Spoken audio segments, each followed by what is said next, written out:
Hi hello friends, இன்றைக்கி நாம் 20/12/2020 நாளுக்கான கரண்ட் அஃபேர்ஸை பார்க்க போகிறோம். முதல்ல வீடியோக்குள்ளே போவோம். முதலாவது, டிசம்பர் 19 கோவா விடுதலை பெற்ற 60வது ஆண்டு தினம்.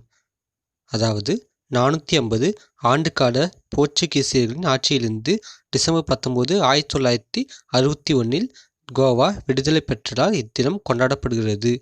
டிசம்பர் 18, 1961 36 மணி நேர ஆபரேஷன் விஜய் என அதோட பொருள் ஆபரேஷன் வெற்றி.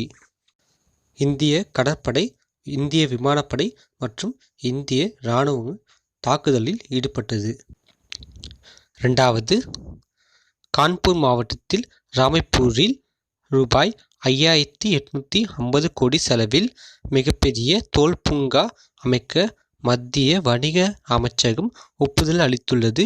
இதில் 50,000 பேருக்கு நேரடியாக வேலைவாய்ப்பும் 1.5 லட்சம் பேருக்கு மறைமுக வேலைவாய்ப்பும் வழங்கப்பட உள்ளது. மூணாவது, ஹரித கேரளம் திட்டம். இது கேரளா மாநிலத்தின் மண்வளத்தையும் நீர்வளத்தையும் தூய்மையாக பாதுகாக்கிறதுக்காக கேரளா மாநில அரசினால் உருவாக்கப்பட்டது. இது மாநிலத்தில் உள்ள அனைத்து அரசு அலுவலகங்களும் பசுமை வளாகமாக மாற்ற தற்போது முயற்சி மேற்கொள்ளப்படுகிறது. இதன் மூலம் தேவையற்ற மரசாமான்கள் அந்த அலுவலகத்தில் நீக்கப்படும், மின்னணு கழிவுகளும் அகற்றப்படும், மற்றும் அலுவலகங்களில் சேகரமாகும் மக்கும் மற்றும் மட்காத குப்பைகளை தரம் பிரிக்கப்பட்டு மறுசுழற்சிக்கு அனுப்பப்படும். எதிர்காலத்தில் அந்த அலுவலகங்களில் இயற்கை முறையில் காய்கறி சாகுபடி செய்ய தோட்டங்களும் அமைக்கப்படும் எனவும் இத்திட்டத்தில் தெரிவிக்கப்பட்டுள்ளது. நான்காவது, டெல்லியில் அசோசம் என்று அழைக்கப்படும் இந்தியாவின் வர்த்தக மற்றும் தொழில்துறை இணை சபை மாநாடு நடந்தது. இதில் மோடி கலந்து கொண்டார். இதன் மைய கருத்து India resilience Atma Nirbhar roadmap towards $5 trillion economy. அசோசமின் என்டர்பிரைஸ் ஆஃப் தி செஞ்சுரி விருதை பெறுபவர் டாடா அறக்கட்டளையின் தலைவரான ரத்தன் டாடா.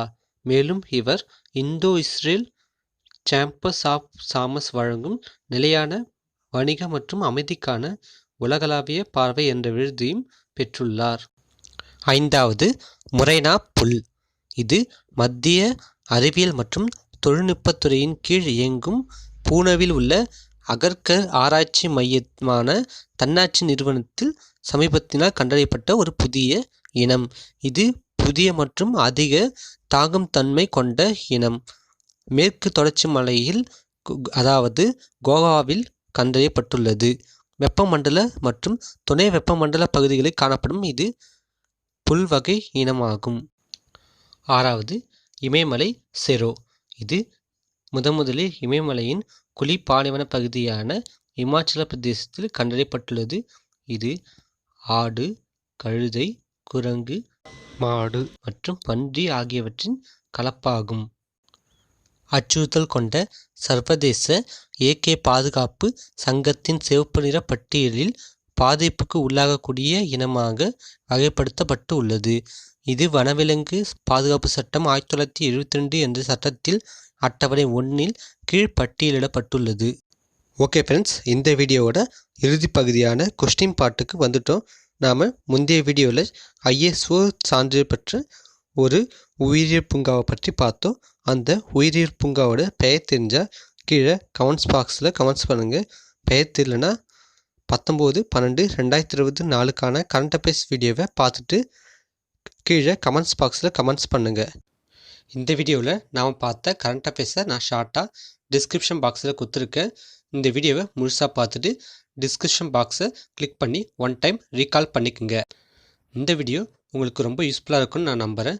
இந்த வீடியோ பிடிச்சிருந்தா லைக் பண்ணுங்கள், ஷேர் பண்ணுங்கள், கமெண்ட்ஸ் பண்ணுங்கள், சப்ஸ்கிரைப் பண்ணி பெல் பட்டனை கிளிக் பண்ணாதான் நான் நெக்ஸ்ட்டு அப்லோட் பண்ணுற வீடியோ உங்களுக்கு நோட்டிஃபிகேஷனாக வரும்.